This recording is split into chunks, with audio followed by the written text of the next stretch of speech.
Embark Technology, Inc., NASDAQ, EMBK, Q2 2022 Earnings Conference Call August 11, 2022, 4:30 p.m. Eastern Time. Alex Rodrigues, CEO, Founder and Director. Conference call participants: Christian Weatherby, Citigroup; Todd Fowler, KeyBank Capital Markets; Jeffrey Kaufman, Vertical Research Partners. Good afternoon and welcome to the Embark Technology Second Quarter 2022 Earnings Conference Call. I will now turn the call over to Bill Ong, Head of Investor Relations. Thank you, operator, and thank you, everyone, for joining us today.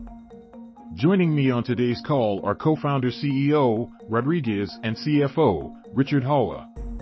Embark issued its second quarter 2022 press release and presentation, which we will refer to today. This can be found on the Investor Relations section of our website at investors.embarktrucks.com.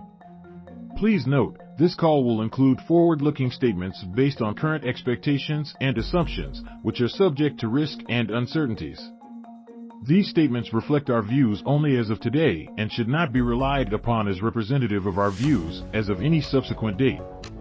We undertake no obligation to revise or publicly release the results of any revision to these forward-looking statements in light of new information or future events. These statements are subject to risks and uncertainties that can cause actual results to differ materially from expectations. Please refer to our filings with the SEC, including our annual report on Form 10-K filed on March 21, 2022, Form S-1 filed on June 1, 2022, and other documents filed with the SEC from time to time. We will discuss non-GAAP financial measures, which we believe are useful as of supplemental measures of Embark's performance. These non-GAAP measures should be considered in addition to and not as a substitute for or in isolation from GAAP results. These additional disclosures regarding non-GAAP financial measures in today's press release and our filings with the SEC are posted on the company's investor website. Finally, we are recording today's call and will make the recording available this evening on our website. I would now like to turn the call over to Alex. I'm going to begin on slide 3, where he'll provide some key business updates since our last call. First, with respect to commercial and operation, the operational and technological milestones for our truck transfer program continue to remain on track, and we're on schedule to deliver the first truck to Knight-Swift by the end of the year. I will share some more detail later in the call, but we are excited about the continued collaborative work with our carrier partners and developing an operating framework and key procedures that cover all facets of running Embark-equipped trucks within the carrier fleet. Our Partner Development Program, or PDP, continues to expand both in breadth of partners and depth of engagement. Most recently, we added a top 10 less-than-truckload, otherwise known as LTL carrier with a nationwide footprint of terminals as our newest PDP partner. We're excited to onboard this leading LTL player as we see the defined terminal network of LTL providers to especially well-suited to rapidly adopt autonomous trucks. We continue to emphasize quality over quantity when selecting PDP partners, with a focus on organizations equipped to implement autonomous technology at scale. Also on the PDP front, we will be speaking with our existing partner, DHL, at the FreightWaves Future Freight Festival in early November in Tennessee. Please come, check it out. We continue to methodically expand the Embark coverage map. In the second quarter, we worked with Alterra to add 4 new strategic sites across the Sunbelt. The Embark and Alterra teams have worked collaboratively to help secure optimal sites for Embark in a variety of ways. 2 sites were sourced and acquired by Alterra, 1 site was secured through an Alterra intro to an existing owner, and 1 site was an already owned Alterra site, which was well suited for autonomous operations. We have been impressed with the resources and flexibility that Alterra has brought to the table, and we look forward to continuing the strategic partnership. Embark also continues to make meaningful progress on the development of our Embark Universal Interface, a standard set of sensors and compute that have been designed to integrate with all 4 of the major OEM platforms by way of a set of flexible digital and physical interfaces. We believe this approach across OEM compatibility, which has had us planning for early production through our produce, now positions Embark well to navigate the ecosystem complexities as we begin to see delays across the manufacturing landscape. Now market is not immune to the delays experienced by OEMs and Tier 1. However, we do expect the strategic decisions we made with Embark Universal Interface over 18 months ago provide us flexibility in navigating the ecosystem over the coming quarters as we prepare for commercial deployment. As our team looks forward in our commercialization plan, we are taking these new manufacturing conditions into consideration and continuing to adapt our staged rollout plan to fit the realities of available capacity and production efficiency. At the end of today's presentation, we'll share a bit more detail about this outlook. Finally, on the policy side of things, I, along with other leaders in the autonomous industry, collectively co-authored a letter to Governor Gavin Newsom to direct the California DMV to move forward on a rulemaking process to create a pathway for legal testing and deployment of Level 4 autonomous trucks in the state. We believe this unified action will help drive support for AD testing in California and ultimately help improve road safety and the supply chain crisis hampered by truck driver shortages. Next, I want to touch on safety. Prioritizing safety is one of Embark's core company values, which we've highlighted in many of our corporate reports, including our recent ESG report. In June, the National Highway Traffic Safety Administration, or NHTSA, issued its inaugural report on crash data collected from automated driving companies under a standing general order. The report identified Embark's perfect safety record, having never been involved in NHTSA or FMCSA reportable crash since its founding in 2016. This perfect safety record is made possible by Embark's high operational standards and unique technical capabilities such as Vision Map Fusion.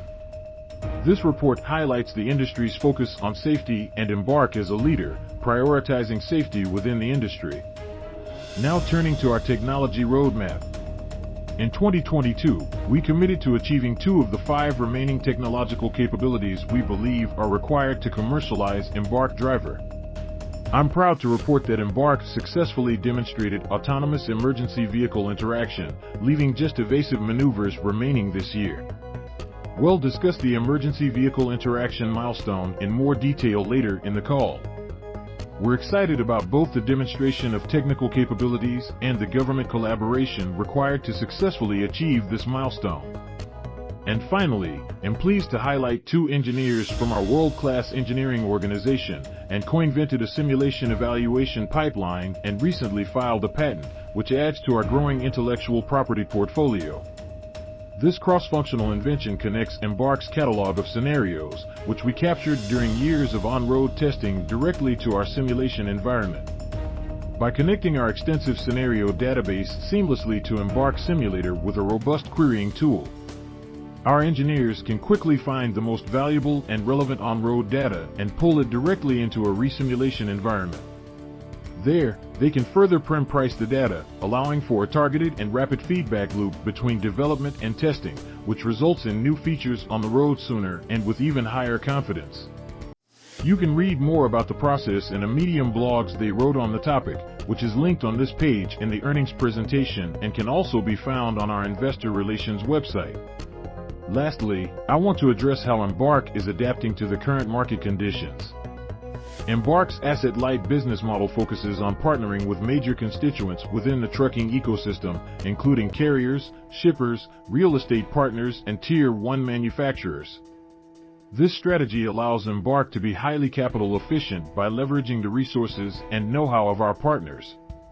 This is something we've been consistently doing since our founding, and we are especially realizing the benefits of this strategy today given the current macro environment.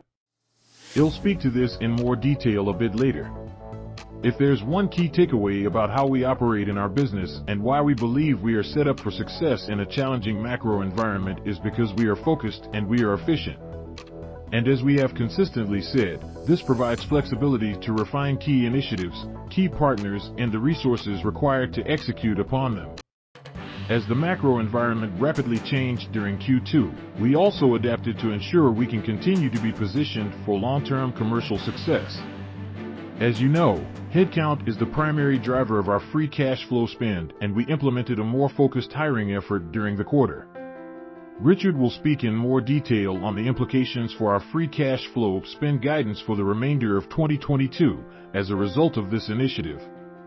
What focus hiring means is we're continuing to ensure that we manage headcount growth to identify and build key roles on the team without compromising our ability to commercialize our technology. Fortunately, we feel very good about the current team that is in place today to continue to advance the technology towards commercialization while extending the runway. In that vein, there are 3 key recent hires that we're excited to welcome to the team that I wanted to highlight today. Head of Manufacturing, Brandon Connors. Brandon has deep experience in the AV sector, most recently as head of manufacturing at Matinet, focusing on autonomous drone delivery. And before that, spent 4 years at Waymo as head of manufacturing and supplier quality. And before that, worked to manufacturing, engineering at Apple and Indiscernible.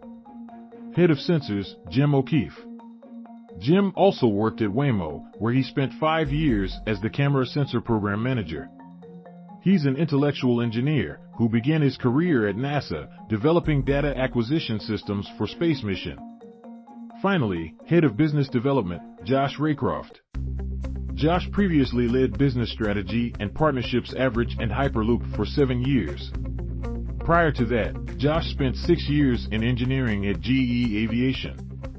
Lastly, in mid-July, we filed a proxy statement announcing a special meeting of shareholders on August 15th to vote on a proposal to implement a reverse stock split. As disclosed in a proxy statement, the board will approve the exact ratio just after the shareholder vote.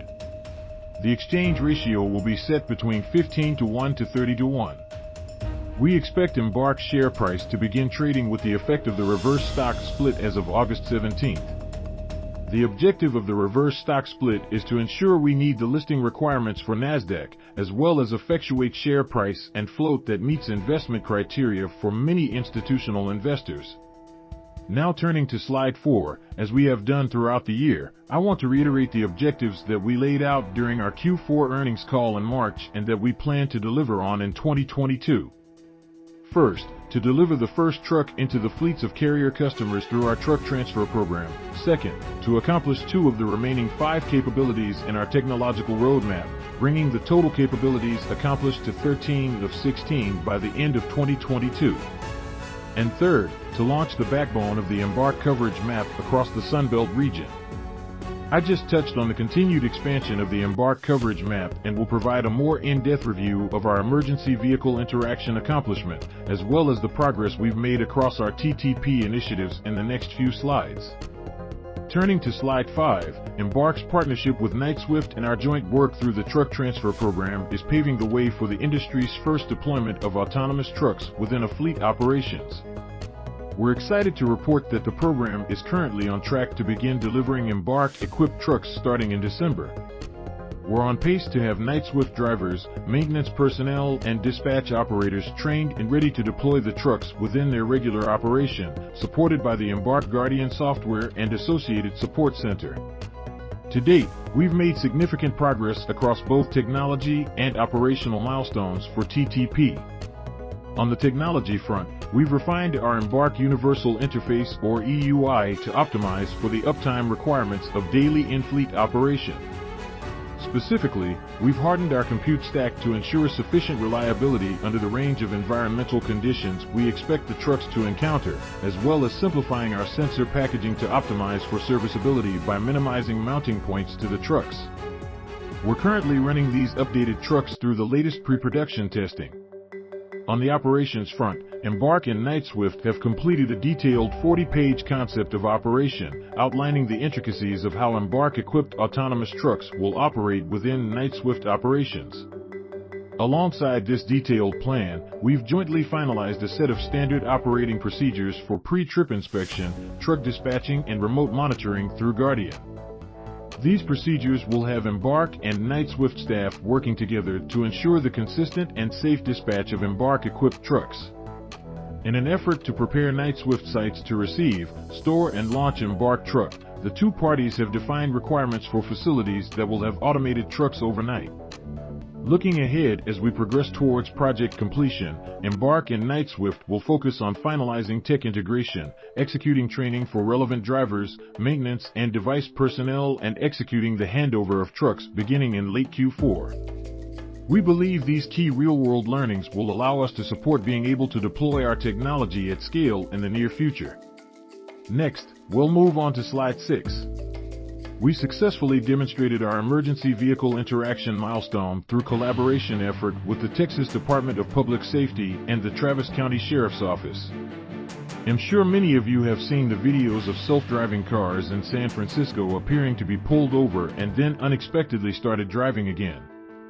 This sometimes resulted in situations that were surprising and even potentially dangerous for authorities. To commercially deploy self-driving trucks, we need to operate safely, not just in day-to-day driving, but in all these long-tail road situations with other road users, and that's why markets are working closely with law enforcement to ensure our trucks react in a safe and predictable way for authorities. I want to highlight two key components of our emergency vehicle work. First, Embark's engineering team built the technical functionality, allowing Embark powered trucks to identify emergency vehicles via lights and other cues, and then respond accordingly by pulling over safely onto highway shoulders.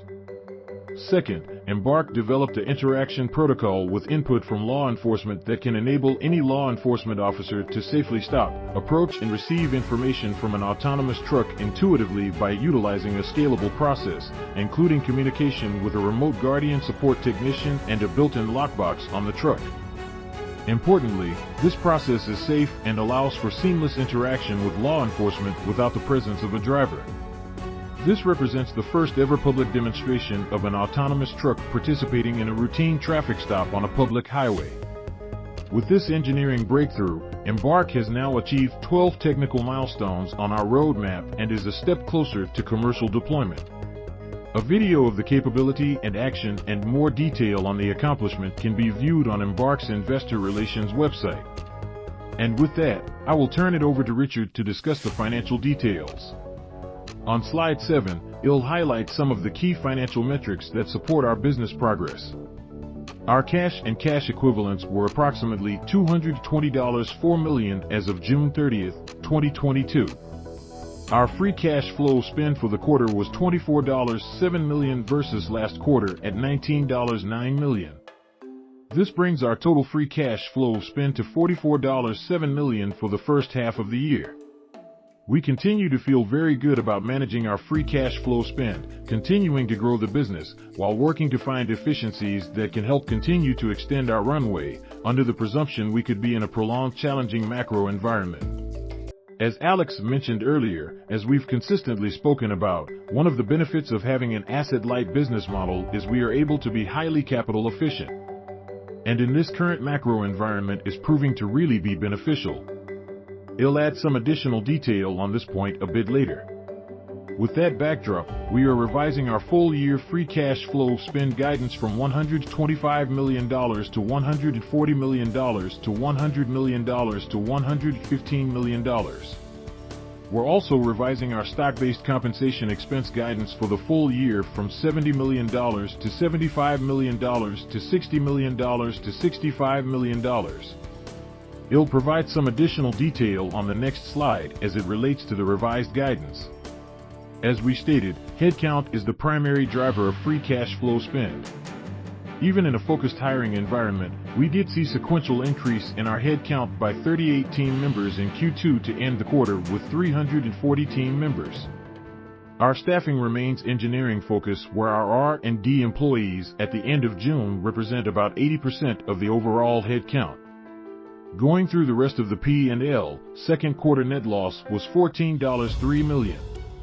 Second quarter adjusted EBITDA loss was $23.9 million compared with adjusted EBITDA loss of $13 million in the prior year period and $23.1 million for Q1 2022.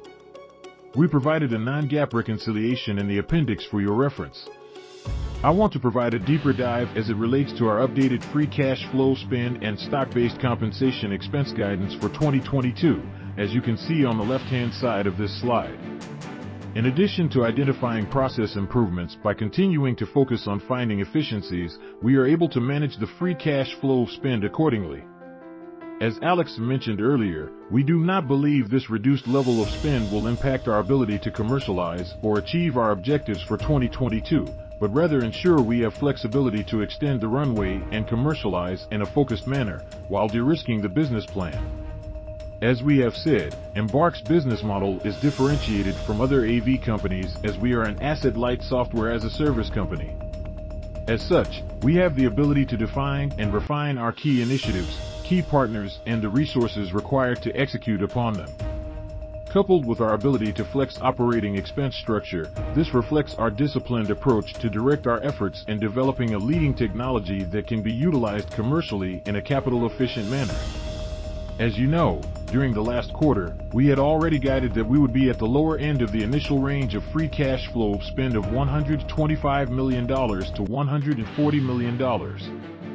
With 6 months behind us, cumulative free cash flow spend at $44.7 million thus far in 2022, and with the implementation of focused hiring, we feel this revised guidance of $100 million to $115 million is a better reflection of where we expect to end the year.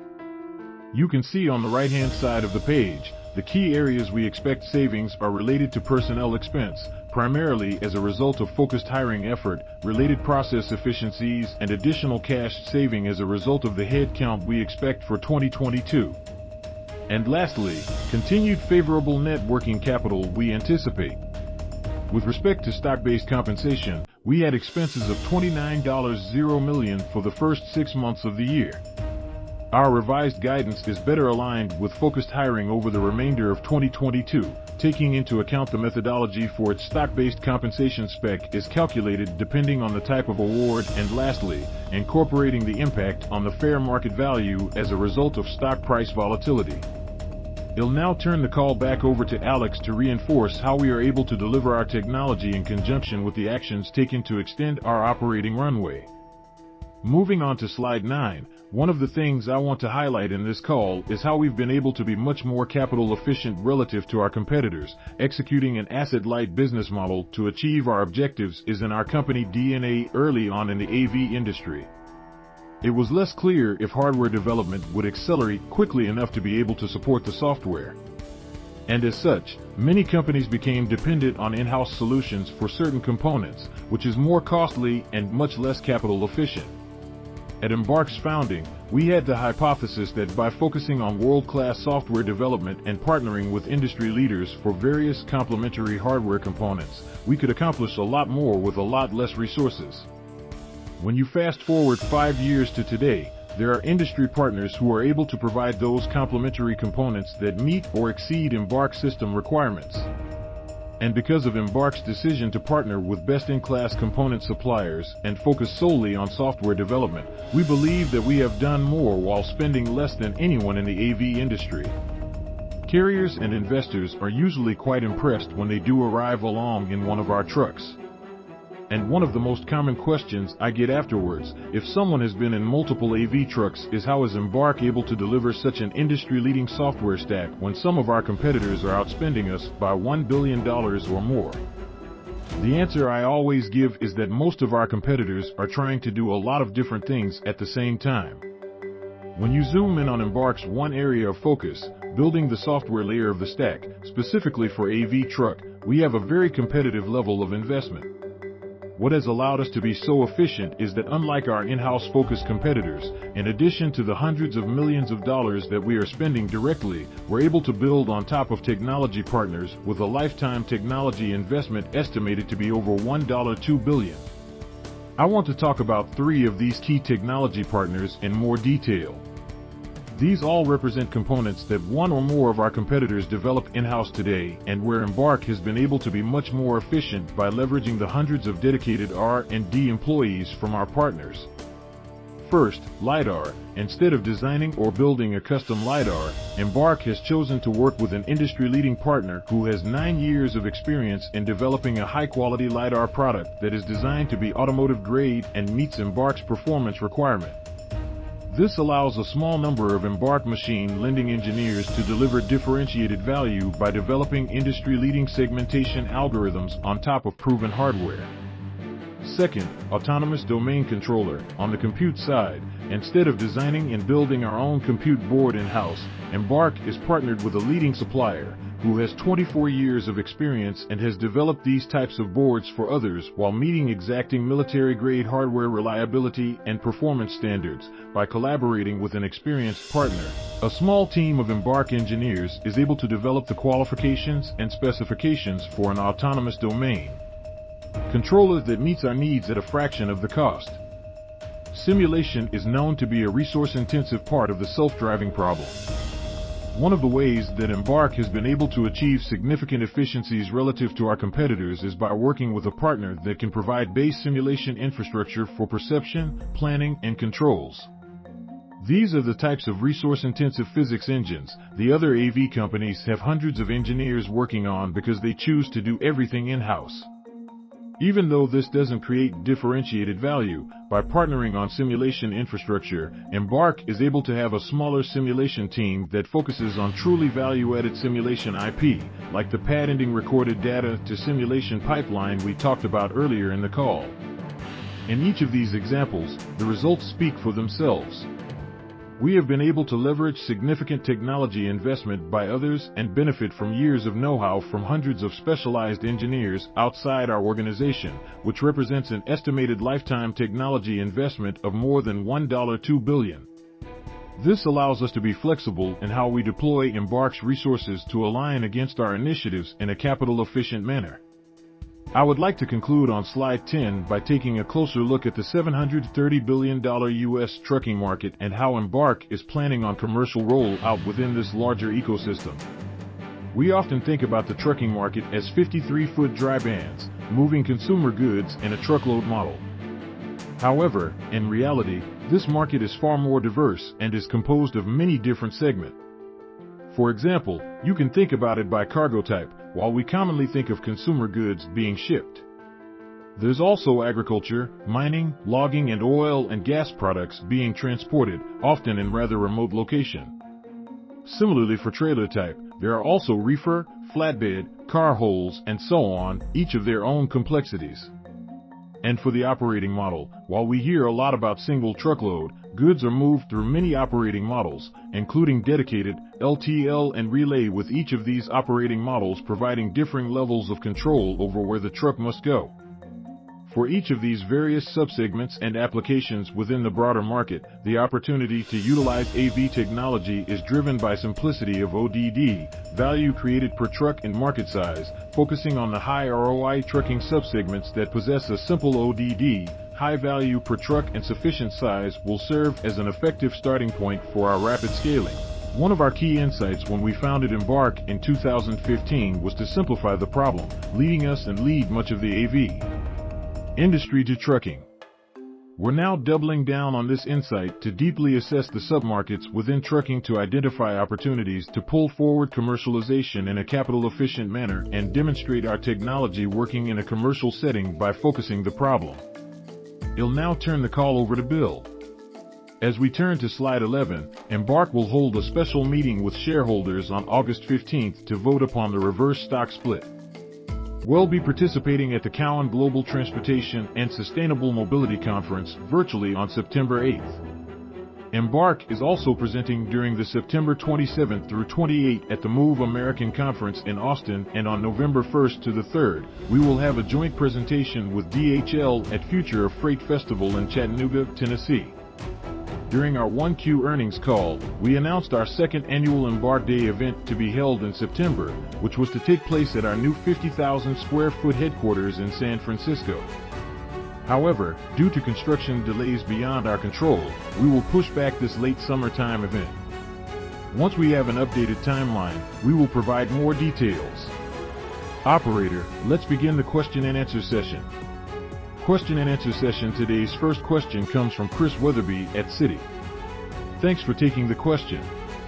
I want to maybe start with the free cash flow guidance, the free cash spend guidance. Wanted to get a sense of, as you see the landscape now and some of the efficiencies that you've been able to generate on the cash spend side, what do you think your sort of runway of cash is from here? And maybe if you can help sort of put that in context of your path to commercialization. So, we obviously haven't given the 2023 guidance yet. We'll be going through the budgeting process for next year fairly soon here, and we'll look forward to sharing those specific numbers when we have them. That said, I think you can look at the spend that we're forecasting for this year and expect that we're going to be on a path where we feel like we have most of the pieces in place to be able to get commercialization, and we're going to be really having a pretty focused level of growth between here and there. And so I think what you'll see this year is relatively reflective of what you'll see next year, although we haven't given the guidance yet. And the way that we see that fitting into the bigger picture is that we think that this level of spending really is sufficient to deliver the things that we planned out for this year, but also the rest of the capability roadmap, and then ultimately to be able to get that commercialization started with our partners. And then on the truck transfer program, could you just sort of walk us through what are the next sort of key steps?